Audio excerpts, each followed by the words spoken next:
I really don't want to sue my siblings. Um,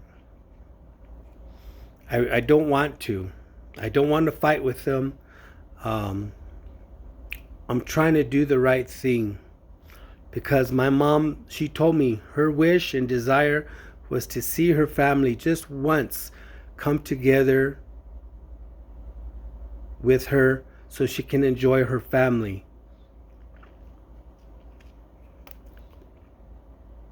And she never got that wish. Mom died with a video camera in her face by Bernadette, telling mom to say that I abused her and that she wanted mom wanted to give the property to Bernadette. Bernadette made mom say these things because when mom's with Bernadette, mom says whatever she wants because she wants to make Bernadette happy. My mom loves her. She loves all of her kids. She loves all of us. She doesn't love one more than the other. But after not seeing mom, after only in the hospital, when mom would tell the hospital to call Bernadette to come see her, that's how Bernadette knew when to come because mom missed her. And when Bernadette kept telling the hospital not to allow me to see mom because I was abusing her, the nurses would tell me, "You can't come and see mom." And I was like, "Well, mom, do you want me to stay or do you want me to go?" She says, "I want you to go." And I was like, "Mom, why would you say that?" So I'd leave. And I was like, I said, Bernadette was here. She was here. So I guess Bernadette called the hospital and told them to not let me see mom. So I took off and came back a couple hours later when that nurse was no longer there. And I went into mom's room and I said, "Hi, mom." She goes, "Hi, mijito." And I said, "You ready to go?" And she says, "Yeah, let's go. I want to go home." And how's my Abby and kitty cat? And I said, "They're fine." So mom doesn't remember telling me she didn't want to see me. So the nurse came and saw me taking mom home, and she called security. And security came and says, "Are you taking your mom home?" And I said, "Yes." And they said, "Miss Martinez, do you want to go home with your son?" She said, "Yes." Okay. And the nurse was like, she couldn't say nothing. She couldn't stop me. And when I took my mom home, my sister found out and she was yelling at the hospital. She was yelling at the nurse, "Why did you let him take mom home?" This happened, Your Honor. And so every time mom went to Loveless Hospital, I just didn't understand how Bernadette found out mom was in the hospital. It was mom. She would tell the hospital to call Bernadette because that was her only chance to see Bernadette. And all mom wanted to do was see Bernadette. And Bernadette, when she was with mom, she was telling him, "Mom, we know Mario's abusing you. You got to tell the doctor to say Mario's abusing you so you could come home with us." And the last time when I took mom to the hospital, mom decided to say what Bernadette wanted. And she called Bernadette, and Bernadette told the hospital that I was abusing mom and to not let me on the property. So they kicked me off the property that night. I came the next day, and Bernadette and Cecilia and Josie, I believe, were there at the hospital, and they were screaming and yelling, "Get him out! He's gonna hurt my mom!" And I went in to talk to the nurse. The nurse, I said, "I'm mom's son. I'm the power of attorney." And mom started, "They're gonna take me to California. You can have the house, but they want to take me to California." And I said, "Did you give my mom a pain pill?" And they said, "Yes." And I said, "She's got renal failure. She can't digest pain pills. That's what put her in the hospital in the first place. That's why she's all drunk and high right now, because it's too much. That's why the doctor took her off pain pills. She was on pain pills and morphine at the rehab center. They overdosed her. That's how mom landed in the hospital. But no, when Bernadette came, I did it. She's saying I did it. Bernadette wasn't there when I was scared because I thought mom was dying. I called Bernadette because I was scared. I shouldn't have done that because I didn't know Bernadette's motives. When I took her to the hospital, they did a blood sample, a urine sample on my mom. They says your mom's medicated up to the gills, and they said we gave her some medication to flush out the pain pills, and we're gonna let her sleep, and we're gonna put the tubes down her, and she's gonna fall into a coma, and hopefully she comes back. And I said, yeah, she'll come back. And Bernadette and Cecilia were, just let her die, Mario, let her rest. I said, no. And Cecilia got mad and she says, I'm leaving. Why are you getting mad? I'm trying to save mom's life. And Bernadette, she didn't say anything because she knew I had the authority to make the life and death decisions for my mom. And I was like, she's going to be all right. Once she gets the tube down her and she could breathe and stop coughing and choking, she'll breathe and rest and she'll be back. Just let her rest. So every day I went to the hospital for 3 days, she was out and she was breathing normal. She was, and you could see the drain tube. There was another tube that was pulling out that green pneumonia stuff from her lungs. A lot of it, like maybe 2 gallons of that green bile stuff.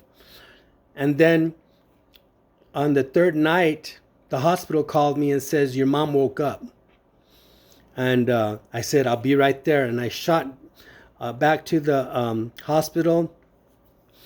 And we were all happy. Bernadette was with me, and we were all happy. And mom was kind of excited, and we got to bring mom home. I bring mom home. She's happy to be home. She goes to bed. We have a good dinner, and in the morning, I sensed something was wrong because Bernadette was real quiet, and she would talk to my mom by herself. They would whisper, and I said, why are you whispering? So I said, okay, Mom, let's go to the living room and do some exercises. We're going to stretch and stuff. I don't want to exercise. I said, Mom, you have to. The doctor says you have to exercise. You got to get your strength back. No, I don't want to. I said, come on, Mom. And Bernadette said, Mario, don't force her. She don't have to. I said, Patsy, butt out. Now you're going to give Mom an attitude, and it's going to be harder for me to get her to exercise because you're making it hard on me. Well, you don't need to force her to exercise. If she don't want to, she don't have to. And I said, I'm trying to keep Mom alive. Well, I'm not going to let you talk to Mom that way. And it says, okay, Patsy, you're causing enough friction. I need you to leave. Make me leave. I said, okay, I'll make you leave. So I went outside. I called the Belen Police Department, Officer Portillo, Detective Portillo or Lieutenant Portillo, whoever he is. I dealt with him a lot of times when there are family incidents with Bernadette. He came over and I says, I'm coming outside because my sister wants to fight me. Can you go in there and remove her? Now, I don't know what happened in the house, but he said, Mr. Ortiz, thank you for handling it the way you did. You did it very professionally. You called me in. You let me handle it. I asked your mom, who do you want to leave, Bernadette or Mario? And your mom said Bernadette. So I told Bernadette to pack her stuff, and I'm going to take her off the property, and we'll go from there. And I said, okay, thank you. He says, but you know what? You did the right thing. And I said, thank you. So 10 minutes later, Bernadette comes out of the house. She's lifting two big suitcases, and she could barely carry them. But she was so mad that she had the strength to carry those suitcases to Joe Portillo's truck, and she needed help loading them. And when I came in the house, I noticed all the photo albums missing. She took them. But I didn't care. I was like, you know what? We got rid of her. I'm not going to, fight over those photo albums, because now we know what she's about. She was trying to cause problems, trying to get me in trouble. She wanted to fight me so she could say I hit her, and so I could go to jail for domestic violence. That's how she is. That's how she's always been. That's her motive. So from that day forward, she was calling Belen Police Department, telling them I'm doing drugs, getting high, and they're afraid for my mom's safety. Time and time and time again, 2-3 times a week, they're calling. The police got tired of it. And then finally the police chief came over and says, why is your sister calling me so much? We got other things to do than to keep babysitting you. And I said, hey, I can't control her. You come and check on my mom. You see me watching TV or whatever. You see the house clean. You see my mom asleep or eating, or, there's no abuse. None. But she calls from California and accuses me of all this stuff. She has Josie call. She has Cecilia call. She calls relentlessly. Relentlessly. Cops are always at my house. The neighbors are always saying, why are the cops always at your house? It was embarrassing. Then she calls the neighbors to spy on me. I caught Mrs. Garcia standing at my fence. I had my window down, and I heard someone standing by my fence. I heard the grass crumble, and I ran outside, and I saw Mrs. Garcia on my sidewalk, and she was running to her vehicle. She got in and drove into her driveway. And I said, what are you doing? And she acted like she was ignoring me. Or she couldn't hear me. So that's stalking. Josie would come by, walk up to the window, and listen to me and my mom's conversations. When I heard something, she would take off in her car and leave. And I would call the police and say, hey man, they're stalking me, they're coming over. I didn't have Josie's phone number, so there was no way to get a hold of her. But the police knew. They said, we know where she lives. We caught her shoplifting the other day. And we got her for harassment against a CYFD agent because they took the kids away from her. So they said, we know where she lives. They didn't want to tell me, but say, we'll go tell her. And I said, okay. And this has been going on since 2014. It's 2022 now. I think it's enough. And they're still saying it because they're trying to get me off the property. Every time they think about me, they start talking about me. Oh, Mario, they can never say anything good about me because they can't give me that credit.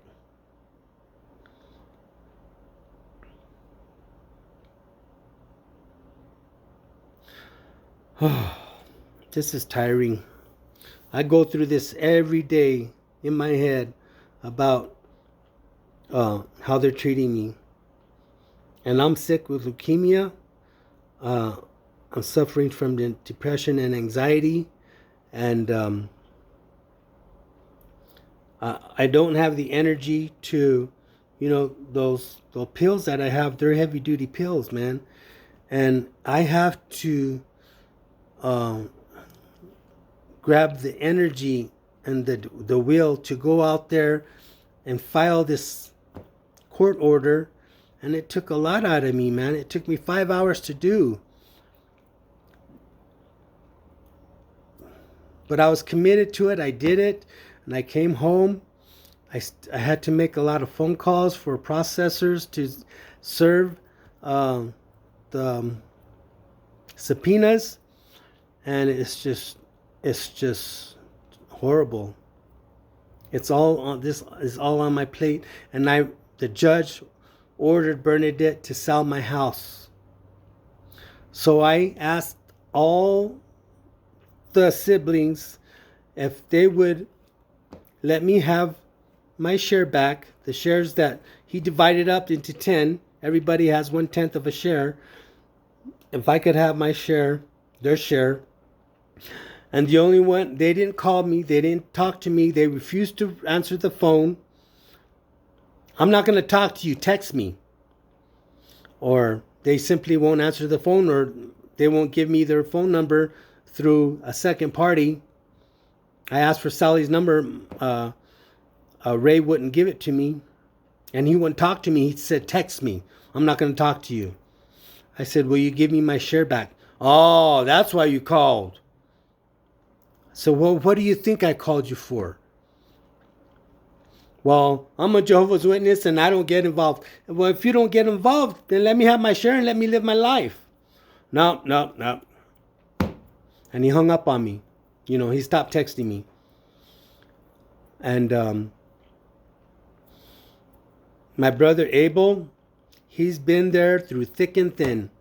And Bernadette says Mario and Abel, because Abel, supported me. Bernadette said that Abel was involved with it also. My brother would never want to abuse my mom or be a part of any abuse towards my mom. And for her to put him with me saying that I abused my mom is insulting enough. But they have to take it higher, to the higher level of, crying and screaming and putting on a drama show in front of the police, in front of Adult Protective Services, in front of the mayor, in front of my job and the neighbors. Please help me. Mario's going to kill my mom. He's a dangerous man. If I'm so dangerous, why aren't you afraid of me? Huh? Why do you get in my face and yell at me?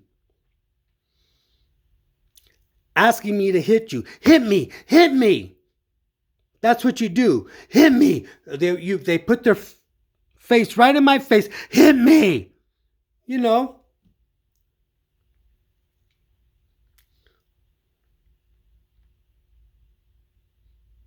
I know what they're up to. So I don't know what I'm going to do. I really don't want to file this lawsuit, but if I don't, it's going to kick me in the butt. They're going to continue to slander me and contact people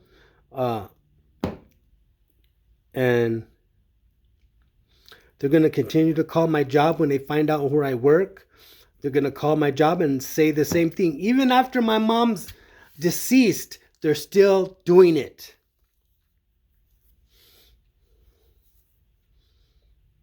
And I can't live a normal life because they're always there. It just goes on, and I'm so tired of it. If I don't fight for my rights, they're going to continue to invade my privacy, get involved in my life because they are so damn jealous and hateful. I've been abused and molested by these people all my life. And for me to survive all that crap, they hate me even more. When I overcame prison, I overcame drug addiction, I overcame the system, I turned my life around, they were so mad and spiteful. They weren't happy for me because it made them miserable. That's how much they care about me.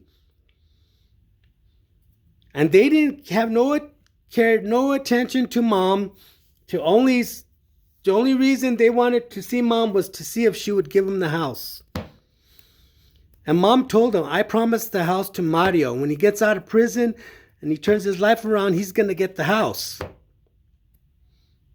My brother can testify to that. Me and my mom bought this house in 1995, and she says, I'm going to leave the house to you if you can, get your act straight and get off drugs and stuff. I'll leave the house to you. That was the plan. That's why I told mom I would leave. She told me that I had to leave, and I said I want to leave too because I'm just not happy here. So I went to California, ended up going to prison 3 times. I kept violating. And the third time, I learned my lesson. I got out, stayed clean, went to AA, went to my anger management. I went to train, I went to work. I was on fire. And 3 years later, 4 years later, I was released from parole. And my mom says, Mijo, can you come home now? And I said, yes, Mom, I could come home. So I left on September 18th, 2010. I came to New Mexico. The house was in shambles. My mom was addicted to pain pills. I don't want to talk bad about Josie, but she was feeding mom pain pills and stealing mom's pain pills and selling them and using them. And it was a terrible scene. So I had to kick Josie out. I said, you can't be here. You're not helping. Look at the floors. Look at the sewer. Why don't you guys fix the sewer? You've been living here for a couple of months and you flush the toilet and it goes under the trailer. It doesn't go down to the sewer because the pipes are clogged up. Because Bernadette and Roy came over one time and they did some drywall work and he flushed the mud down the drain and clogged up the sewer and the sewer pipes busted. Why? How do I know? Was because I saw the crappy drywall work that he did, and when I took apart the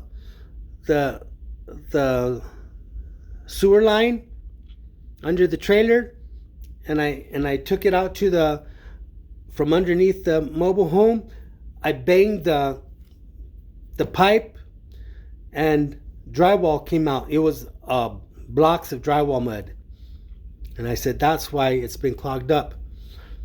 So it went all the way down. The mud went all the way down towards the street, and it was just clogged. And I had to replace the pipe because it was backed up for so long that it made the I don't know. It was an old sewer pipe, and it was like a fiber, and it was like paper. You can grab it and it turned to mush. When I dug it up, I barely tapped it with the shovel and it would break. And you could see all the sewage right there stuck in there. So I kept digging until I hit a root.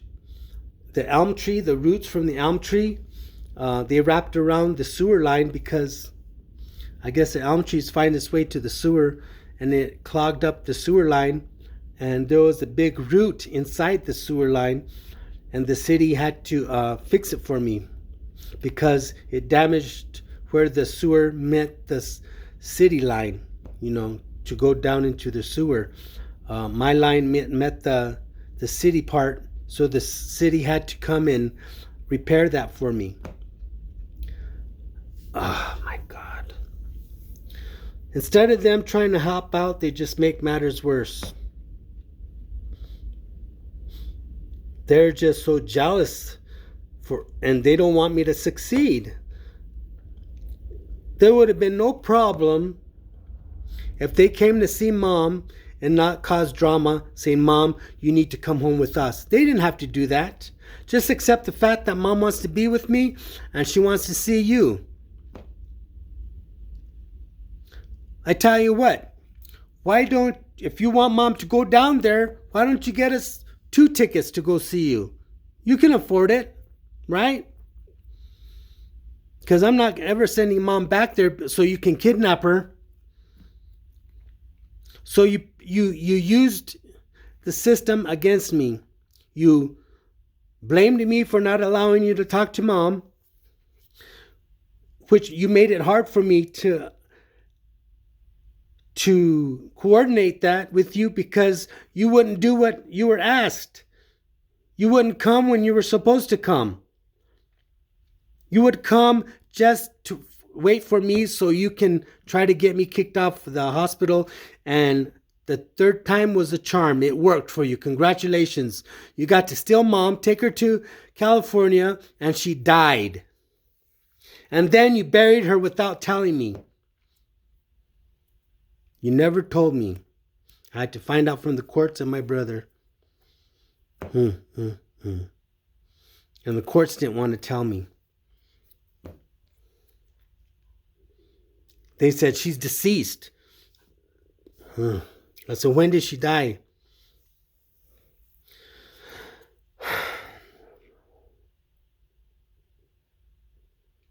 So, even though my mom wants the family to get along and come together, it's never going to happen, because part of the family's Jehovah's Witness, another part of the family's Christian, Pentecostal, speaking in tongues. Yet when it comes to dealing with me, they speak in a different tongue, all right. I never attacked them. I never threatened them. I just trying to defend myself from all this abuse. I don't know what I'm going to do.